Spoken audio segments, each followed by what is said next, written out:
Muy buenas tardes a todos los presentes. Los saludamos desde Telesalud del Hospital Nacional Arzobispo Loaiza del Ministerio de Salud para dar inicio con la tele-IEC programada para hoy, martes 14 de noviembre, con el tema Consultorio de Seguimiento de Recién Nacidos de Alto Riesgo, experiencia del Hospital Nacional Arzobispo Loaiza, a cargo de la doctora Lisette Cuba Valencia, médico asistente del Servicio de Neonatología del Hospital Nacional Arzobispo Loaiza. Asimismo, recordarle a todos los participantes que puedan realizar sus preguntas a través del chat de la plataforma de Zoom para ser respondidas al final de la ponencia. Bienvenida, estimada doctora Cuba. Es un honor tenerla el día de hoy con nosotros. Estamos atentos a su presentación. Adelante, por favor.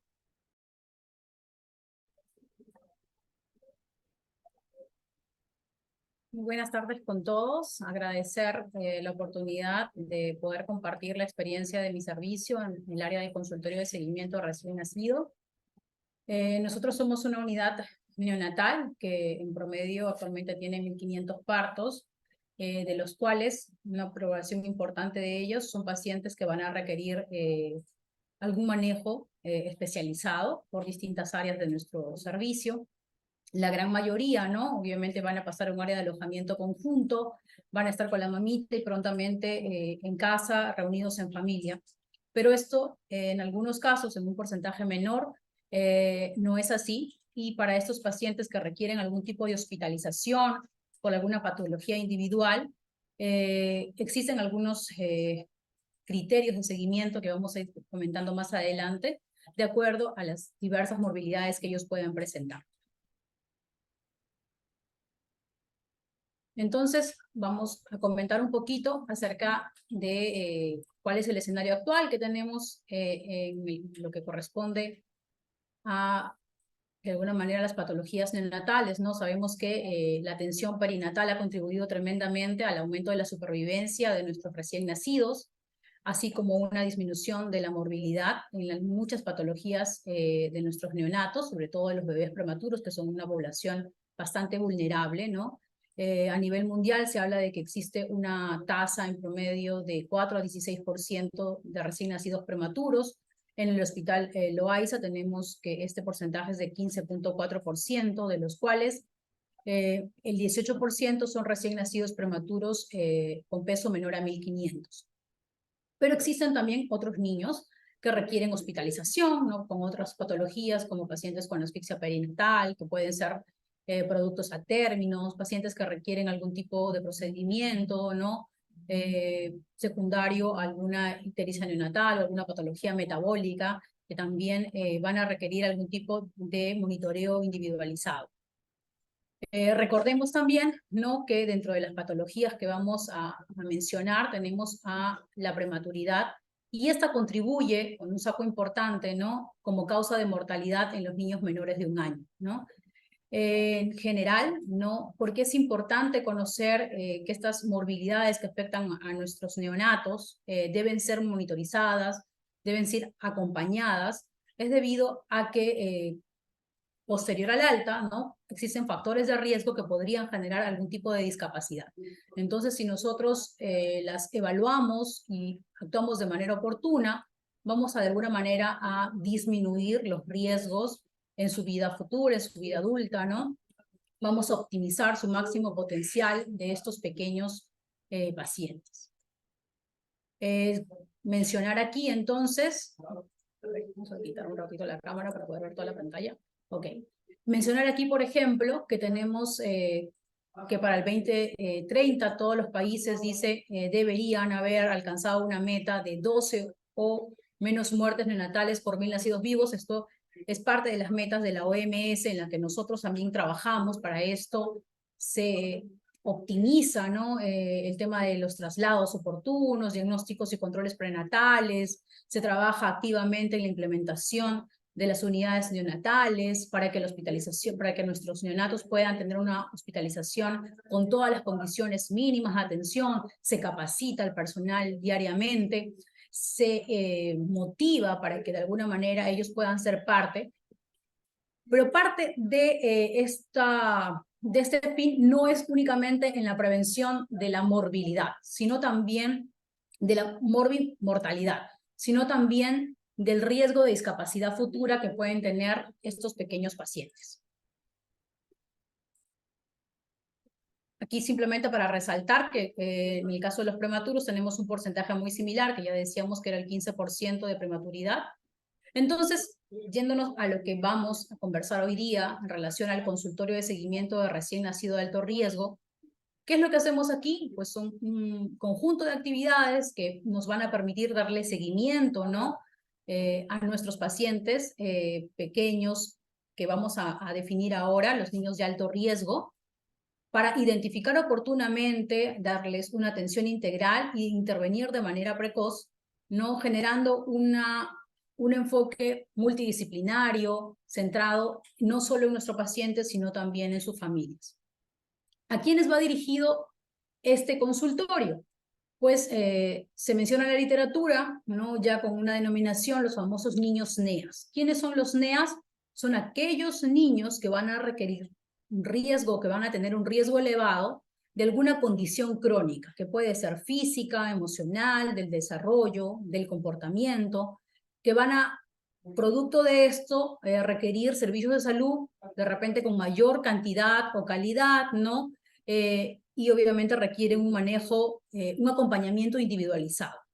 Se dice que los NEAS tienen 10 veces más riesgo de morbimortalidad que un recién nacido sano. Y esto es debido a que tienen distintos problemas de salud, no solamente hablando de aparatos y sistemas, problemas respiratorios, metabólicos, sino también alteraciones a nivel del neurodesarrollo. Entonces, ¿por qué es necesario nuevamente seguir a estos pacientes? Porque existe hoy una desconexión entre los resultados que tenemos perinatales y los a largo plazo. Después del alta de las unidades de cuidados intensivos, muchas veces el paso por intermedios y un exitoso acompañamiento del entrenamiento materno, muchas veces no sabemos qué pasa con nuestros pequeños pacientes, ellos son referidos a lugares muy distantes, ¿no? Después de hospitalizaciones muy prolongadas, y es importante saber cuáles han sido las secuelas o las consecuencias de estas hospitalizaciones, qué secuelas pueden haber habido de las distintas patologías que los han requerido esta hospitalización. Entonces, no es suficiente evaluar la eficacia y la seguridad de las terapias a corto plazo, requerimos un seguimiento mayor. Y esto nos va a permitir comprender un poquito cuál es la asociación entre los factores de riesgo, las terapias y también hablar un poquito de la sobrevida. Específicamente en el caso de los bebés prematuros, Ballard plantea las razones para el seguimiento, ¿no? Para este acompañamiento continuo. Se habla de que hay una vulnerabilidad por la prematuridad en este caso, o también por la misma etapa de transición, la etapa neonatal, que existe mayor riesgo de discapacidad en estos pequeños y existe por lo general un desarrollo que puede ser irregular y que si nosotros hacemos solo una mirada en determinado momento podríamos no detectar definitivamente alguna alteración de su desarrollo. Por eso es importante que el acompañamiento sea continuo. Tenemos problemas en el aprendizaje, en este caso también, que se detectan lamentablemente muy tardíamente y ya muchas veces no podemos corregirlo, sobre todo cuando han habido algunas alteraciones sobre algunos órganos importantes como la visión, como la audición, que no fueron detectados oportunamente, ¿no? Y difícilmente ya se pueden corregir en etapas tardías. ¿Qué debe incluir? Algún programa de seguimiento, un programa de seguimiento en líneas generales, ¿no? Se dice que los factores de riesgo en el desarrollo de alteraciones del neurodesarrollo no van a alterar tanto a mediano o a largo plazo. Tenemos en el eje central que estos pequeños que están hospitalizados muchas veces tienen dos factores de riesgo, ¿no? Isquemia, inflamación, posterior a ello patologías que están aquí mencionadas alrededor en el primer círculo, pueden ser agredidos por una infección, por una NEC, por una retinopatía, ¿no? Con grados, obviamente, de estrés ambiental, producto de la hospitalización. Y al alta, ¿no? También tienen otros factores que van a estar involucrados y van a intervenir en su desarrollo, ¿no? Como las enfermedades sistémicas crónicas que podrían generar algún tipo de discapacidad. Entonces, ¿qué es lo que debe incluir un programa? Pues estar individualizado en función de dos factores. Algunas bibliografías mencionan factores biológicos, como vendrían a ser el peso de nacimiento, la edad gestacional, o factores ambientales que tienen mucho que ver con el entorno, ¿no? Se dice que un entorno es positivo, si tenemos obviamente el apoyo de alguien que oriente en lo que refiere a la parte de terapia. Definitivamente esto va a generar un impacto positivo en nuestro pequeño paciente. Y lamentablemente, si la noxa es adversa, definitivamente esto no va a sumar para su óptimo desarrollo. Compartamos un poquito qué es lo que hemos venido trabajando nosotros en relación a las directrices. Mencionar que esto no es tan reciente. Nosotros, las instituciones en el país ya tienen muchos años haciendo seguimiento al recién nacido de alto riesgo, inicialmente como seguimiento del prematuro, hoy ya de manera más integral hablando del recién nacido de alto riesgo.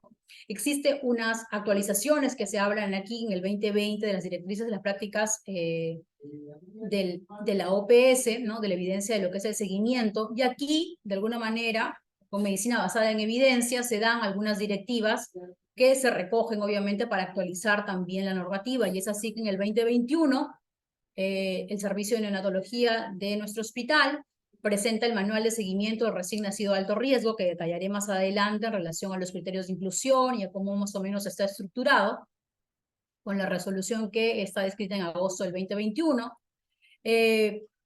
Ya en el país, en el mismo año, ¿no? El área de salud también genera dictámenes en relación al uso de inmunoprofilaxis, lo cual en el 2023, también gracias al apoyo de distintas áreas de nuestra institución, también se cuenta en nuestro servicio con una guía de procedimiento asistencial para la inmunoprofilaxis, como en este caso palivizumab, para los pacientes que lo requieran según los criterios de inclusión de nuestra guía. Y recientemente, apenas en octubre de este año, ya trabajando de manera integrada con el área de pediatría, con el servicio de pediatría, a través de la gestión del departamento de pediatría, nace nuestro manual de seguimiento de niño y niña de alto riesgo, que permite darle un seguimiento a nuestros pequeños pacientes, no solo hasta los 2 años, como lo decía nuestro manual del 2021, sino que ahora nuestro seguimiento puede continuar hasta los 5 años, según es nuestro manual. Entonces, hablemos un poquito de lo que trabajamos en nuestro consultorio de seguimiento recién nacido de alto riesgo en relación al manual, que tiene pocas modificaciones en general. ¿Cuál es nuestro objetivo? Dice aquí, generar un grupo de actividades que son interdisciplinarias, que van a permitir el seguimiento de nuestros pacientes hasta los 2 años. Posteriormente le daremos la posta a nuestros colegas del área de pediatría, en lo que es el CRED de crecimiento de alto riesgo, ¿no? Nuestros pequeños pacientes, lo que intentamos es generar un óptimo crecimiento, desarrollo y obviamente una detección oportuna de distintas patologías, generando obviamente una disminución de las secuelas a largo plazo. Lo que intentamos es observar también el impacto a largo plazo de algunas patologías, ¿no? Y poder hacer intervenciones de manera oportuna. ¿A quiénes va dirigido según nuestro manual? En general, a nuestros niños NEAS, que previamente ya definimos, que son aquellos niños que tienen determinado riesgo de alguna condición crónica. Pero nosotros teníamos que generar criterios de selección, criterios de inclusión, que no nos permitan que haya mayor, digamos, error al momento de ingresarlos. Entonces, tenemos consultorios de neonatología que nos apoyan y que acompañan también esta etapa tan importante del periodo neonatal. Entonces, en nuestro consultorio estarían ingresando los pacientes con un peso menor a 1.500, según lo detalla el manual, pacientes con asfixia neonatal, con encefalopatía hipóxico-isquémica, SARNAT 2-3, pacientes que tengan alguna otra condición o otro diagnóstico de encefalopatía neonatal, pacientes con diagnóstico de hiperbilirrubinemia que requirió un exsanguíneo transfusión, y también aquellos que tengan malformaciones congénitas, ¿no? Obviamente aquí, de acuerdo a la capacidad de resolución que nosotros podamos brindar en la institución. Entonces tenemos aquí pacientes prematuros, decíamos con menos peso menor a 1.500, o edad gestacional de 32 semanas, asfixia neonatal severa, malformaciones, solo algunas que podamos acompañar en nuestra institución, hiperbilirrubinemias con exsanguíneo transfusión y meningoencefalitis, obviamente, con diagnóstico previo. ¿Cuál es la finalidad del consultorio de seguimiento general? Obviamente dar la asistencia a estos NEAS, vigilar el riesgo y la intervención oportuna, generar también una base de datos que nos permita generar investigación posterior, ¿no? Y también hacer un seguimiento que posterior va a ayudar para el tema docente en general. ¿Qué problemas tienen nuestros pacientes? ¿No? Como decíamos, atañen muchas áreas en general de su salud general y también de la parte del neurodesarrollo. No voy a detallar cada una de ellas, pero sí vamos a hablar un poquito acerca de cómo está estructurado el programa en relación a las distintas áreas que vamos a ir monitorizando. Por ejemplo, tenemos problemas con ellos de crecimiento subóptimo, patologías respiratorias a largo plazo, muchos de ellos al alta tienen displasia broncopulmonar y van a tener visitas frecuentes a las emergencias, posteriores monitoreos por el especialista de neumología pediátrica, algunos lamentablemente hospitalizaciones por infecciones respiratorias recurrentes, problemas de desnutrición crónica que también se acompañan con el área de nutrición, con el área de endocrinología pediátrica, búsqueda de algunas patologías crónicas que estamos monitorizando de manera conjunta con un equipo multidisciplinario que es el que está a cargo de nuestros pequeños pacientes. Y un monitoreo también de alteraciones a nivel del neurodesarrollo, ¿no? Donde trabajamos de manera conjunta con el neuropediatra, quien tiene monitoreos ya establecidos según nuestro esquema que vamos a presentar, para, obviamente, hacer una detección oportuna.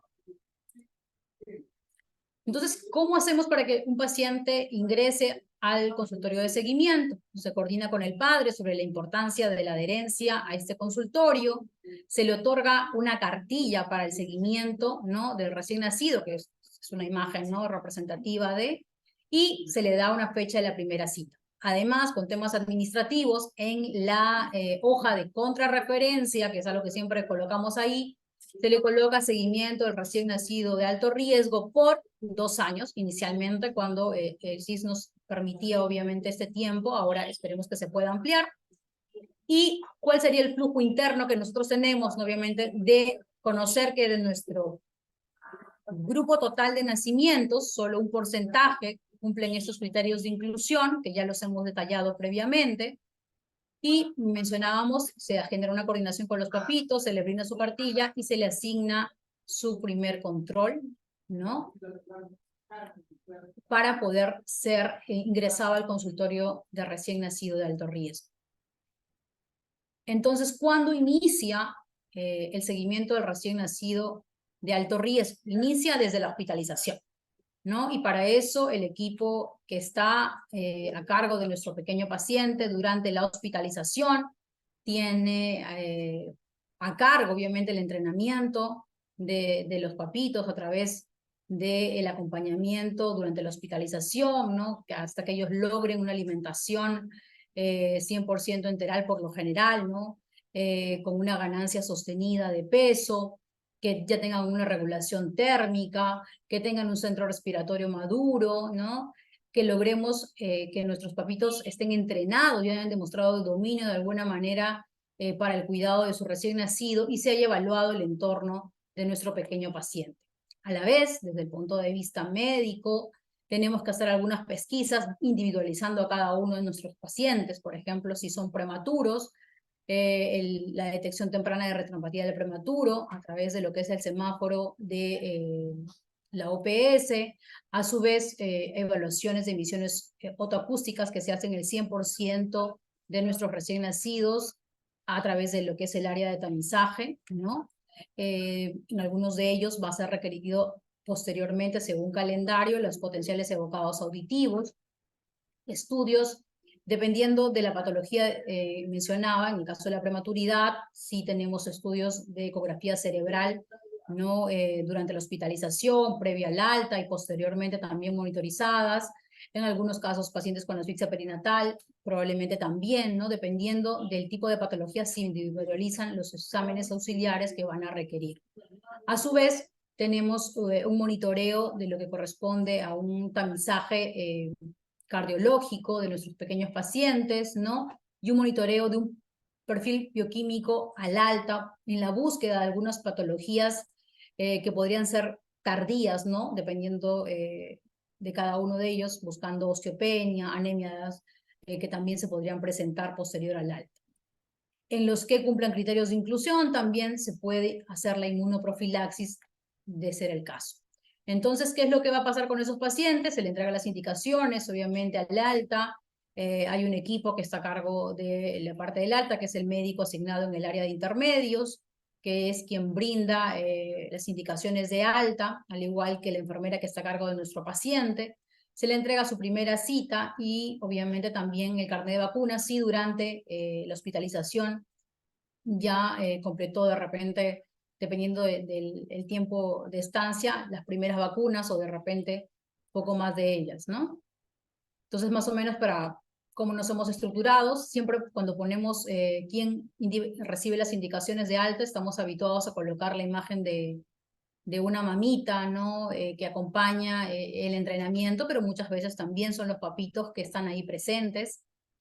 Aquí tenemos el manual, que lo tenemos también de manera física para que alguno lo pueda revisar en el área de intermedios. Y de esa manera poder registrar también a estos pacientitos que están siendo dados de alta. ¿Quién está a cargo del consultorio de seguimiento de recién nacido? Pues somos un equipo integrado por muchas especialidades, liderado por el servicio de neonatología en este caso, ¿no? Un médico asignado que va a permitir integrar todo este equipo. Somos un recurso humano comprometido con nuestros pequeños pacientes, con el acompañamiento continuo de nuestros pacientes, con que el seguimiento intensivo no sea únicamente durante la unidad de cuidados intensivos, que sí es valioso para restablecer su salud, sino también con un seguimiento intensivo posterior al alta.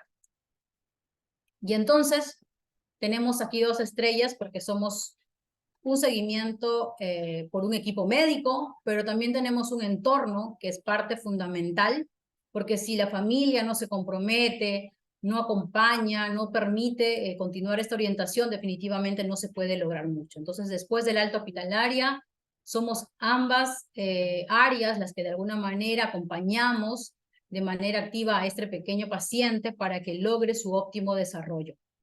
Tenemos en la institución el área de oftalmología, ¿no? Actualmente con el doctor Paredes, que nos apoya con el despistaje de retinopatía, y así cada una de las especialidades. No quisiera mencionar a nombres, porque obviamente podría omitir algunos, el área de rehabilitación en general, que nos acompañan de manera muy activa en la recuperación y en el monitoreo de nuestros pequeños pacientes.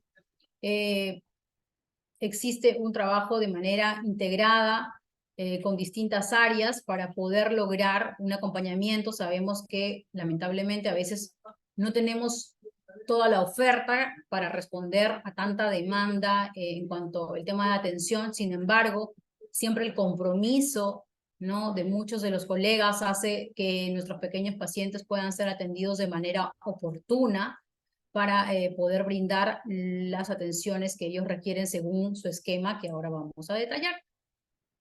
Entonces, ¿qué es lo que pasa? En el caso de los bebés prematuros, los seguimos semanalmente hasta las 40 semanas, pero acuérdense que no solo tenemos bebés prematuros, también tenemos pacientes con asfixia severa, pacientes que han requerido o que tienen diagnóstico de meningoencefalitis, que han requerido un exsanguíneo de transfusión o que tienen alguna malformación. Entonces, en ellos su control es mensual, al igual que ya la de los prematuros después de las 40 semanas. Y una vez que llegan al año, los controles son trimestrales. Definitivamente, si es que se requiere una evaluación previa, se individualiza, ¿no? Mencionábamos que el tiempo de seguimiento por el área de neonatología es hasta los 2 años.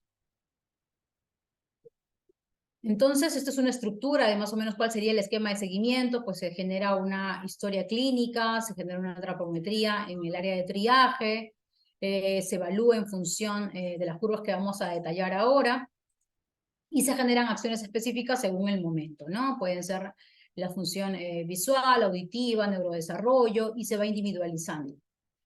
Vamos a dar algunas pinceladas de cada una de las áreas que nosotros tenemos que monitorizar. En el caso del área de crecimiento, pues en el caso de los prematuros hablamos de las curvas de Fenton, ¿no? Y posteriormente a las 40 semanas ya evaluamos a través de la curva de la OMS.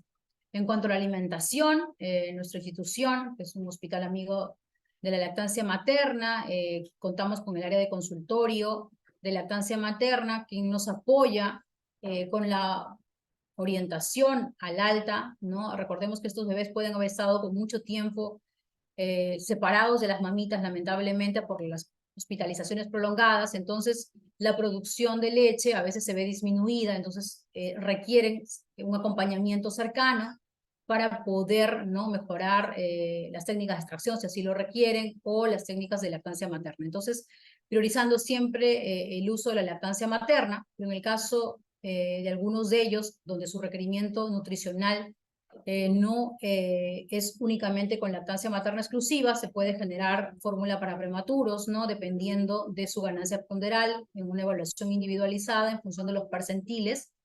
En el caso de los menos de 1500 y también de algunos bebés con algunas patologías crónicas como displasia broncopulmonar, cardiopatías, donde tenemos que concentrar volúmenes, ¿no?, con mayor aporte calórico para evitar, obviamente, sobrecargarlos a ellos de volumen. En este caso, también nuestros pequeños pacientes requieren de forma profiláctica del uso de algunos suplementos, en este caso el hierro, que se le da en el 100% de los prematuros al alta.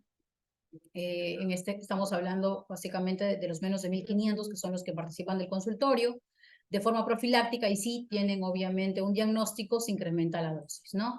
En algunos de ellos también se documenta el déficit de algunos otros multivitamínicos y se individualiza la dosificación.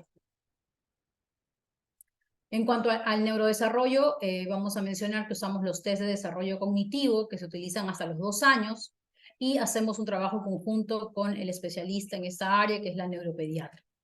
En relación a la evaluación oftalmológica, tenemos que el fondo de ojo se va a realizar a las 4 semanas de vida, por decirlo de manera simplificada, en función de lo que nos dicta el semáforo, ¿no? De acuerdo al semáforo serán las reevaluaciones posteriores, que son acompañadas, en este caso, por el equipo. Si es que el paciente está hospitalizado, van a ser determinadas por el equipo de hospitalización, pero al alta ya son coordinadas con el médico que está en la consulta, que según nuestro esquema de evaluaciones irá refiriéndolos para que el área de oftalmología continúe con la pesquisa de retinopatía, ese era el caso.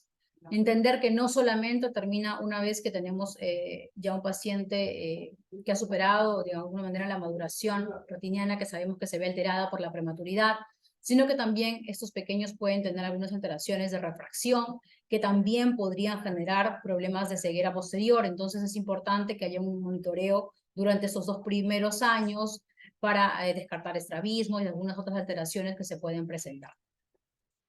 Bueno, esta es una tabla de resumen de los test de desarrollos que se pueden utilizar en otras áreas, ¿no? Por personal entrenado para poderlas desarrollar, ¿no? El cribado, el neurodesarrollo que se utilizan en otras áreas. Según nuestra guía, nosotros utilizamos el test de desarrollo cognitivo, ¿no?, hasta los 2 años, que este es el que estoy presentando, que tenemos un área que nos acompaña, como mencionaba, para el detallado de esto. En el área de buscar problemas auditivos, nuestros pacientes, el 100% mencionaba, son tamizados. Se utiliza las emisiones otoacústicas tanto en los recién nacidos sanos como en los hospitalizados.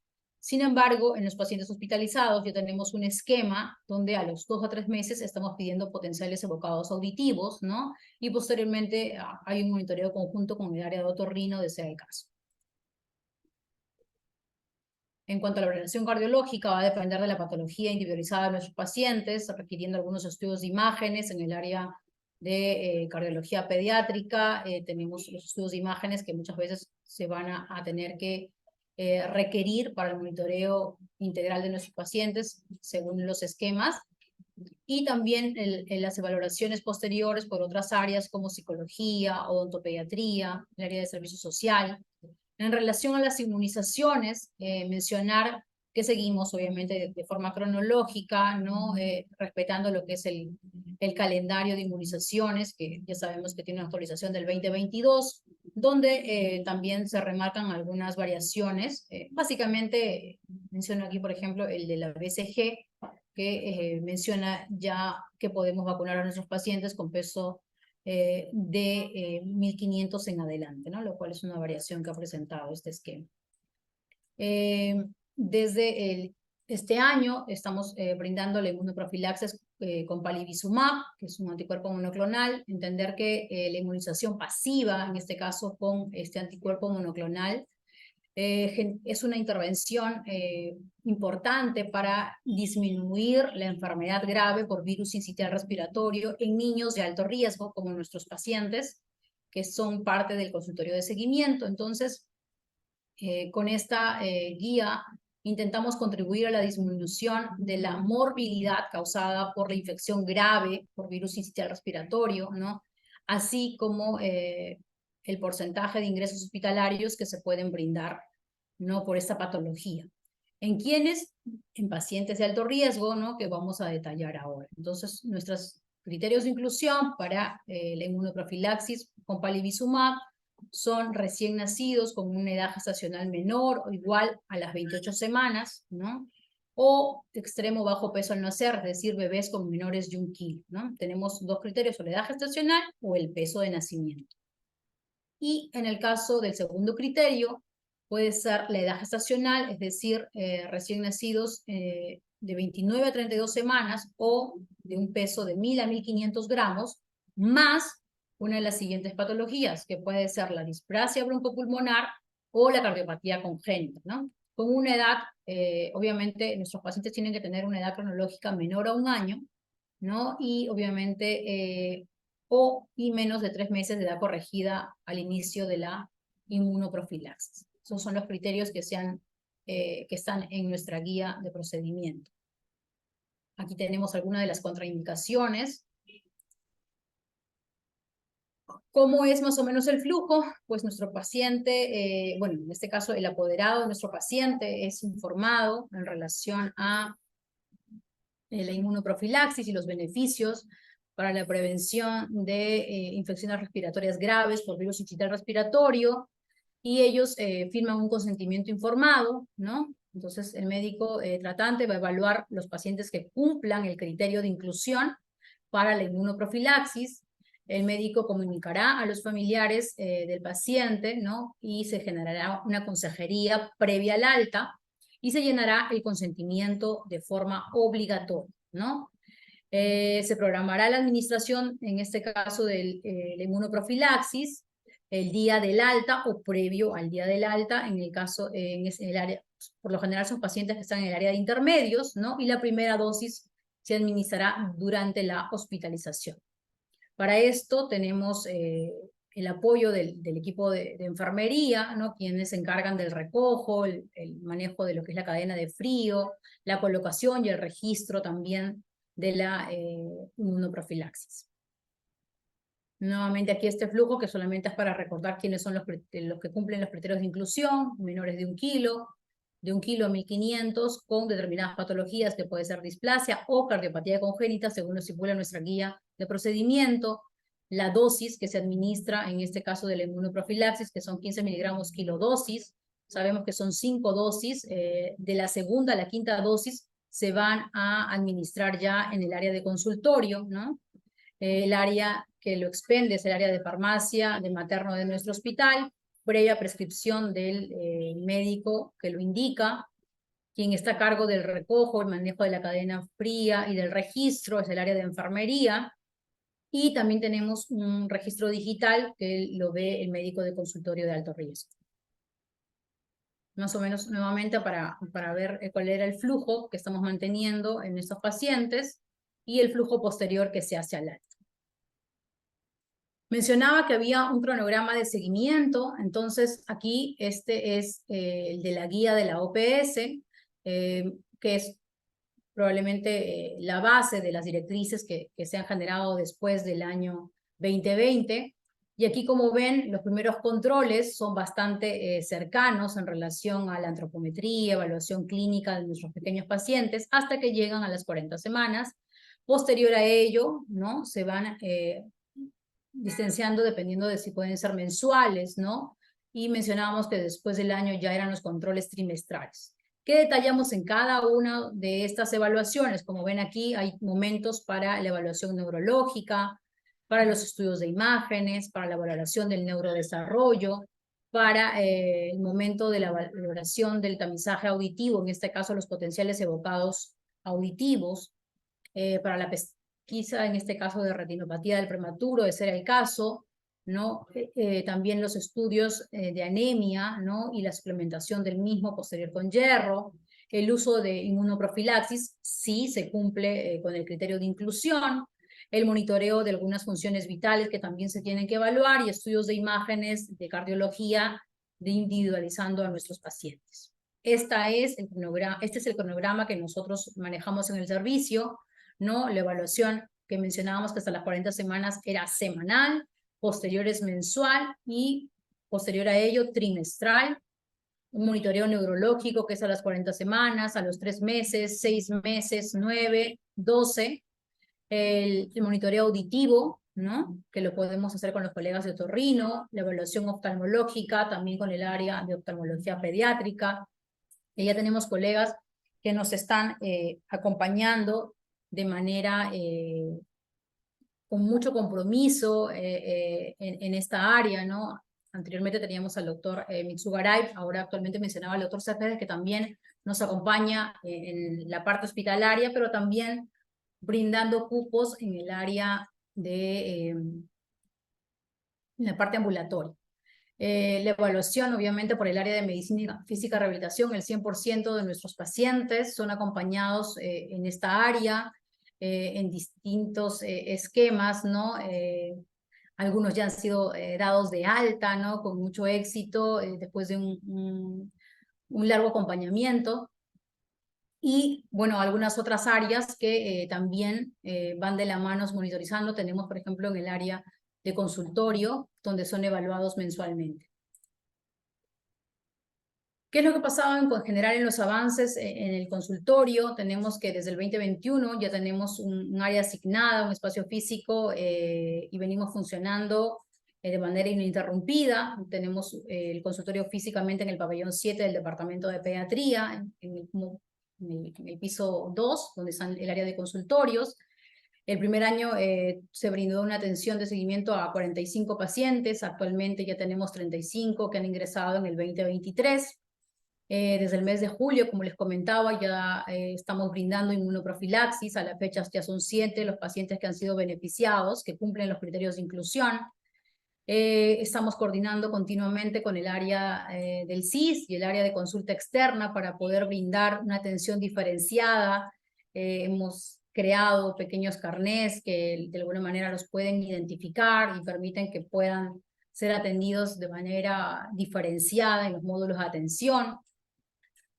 Y como también mencioné, apenas en octubre de este año ya se aprobó con resolución el manual de seguimiento de niño y niña de alto riesgo, donde además de los criterios de inclusión que tenemos de seguimiento hasta los 2 años por el área de neonatología, el área de pediatría va a hacer seguimiento a todos los niños evaluados por neonatología a partir de los 2 años, con patologías que no se superponen obviamente a los criterios de inclusión de la parte de pediátrica. ¿Cómo se sostiene estos consultorios de crecimiento? Pues en la parte de financiamiento, el CIS, ¿no? A través del PPR de salud materno-neonatal, tenemos el producto de recién nacido con complicaciones, ¿no? Y aquí el subproducto de seguimiento recién nacido de alto riesgo, que tiene su par también en la parte pediátrica, ¿no? En general, mencionar que todos los establecimientos de salud que atienden a recién nacidos enfermos deberíamos contar y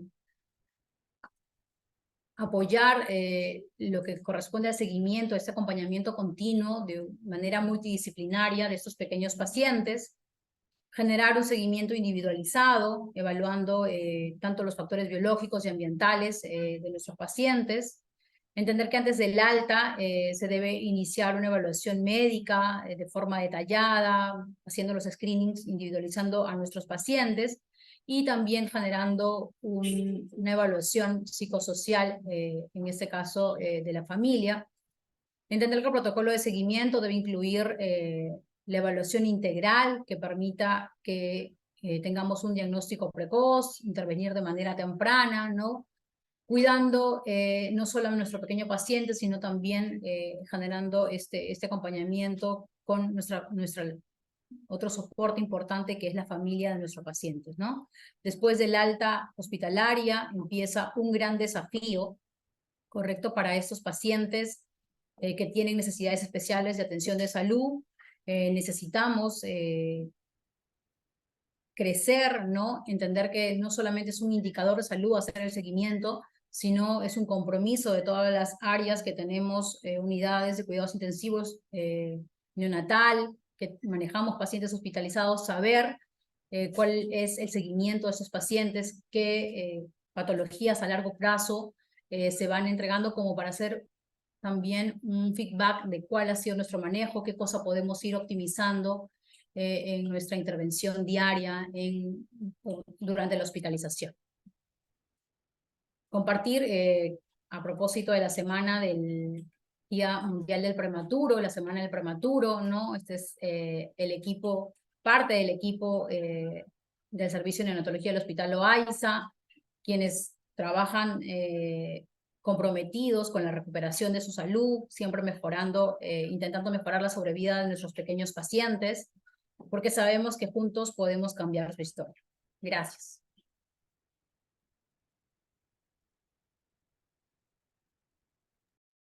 Muchas gracias y felicitaciones, doctora. Por favor, ¿nos podría brindar alguna otra recomendación final?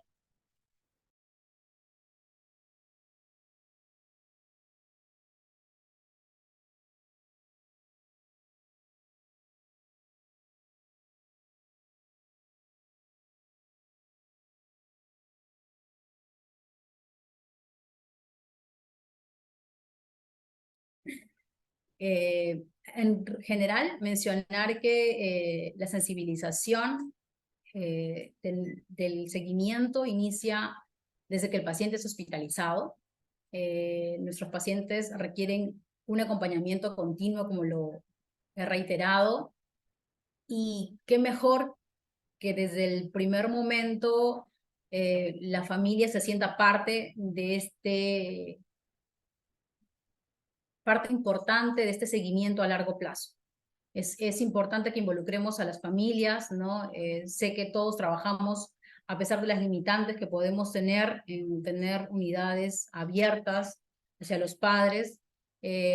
Ahora se está trabajando mucho en relación a lo que es la sensibilización de nuestro personal, para poder incentivar el método canguro dentro de las unidades neonatales, ¿no? Con gran esfuerzo, involucrando al personal.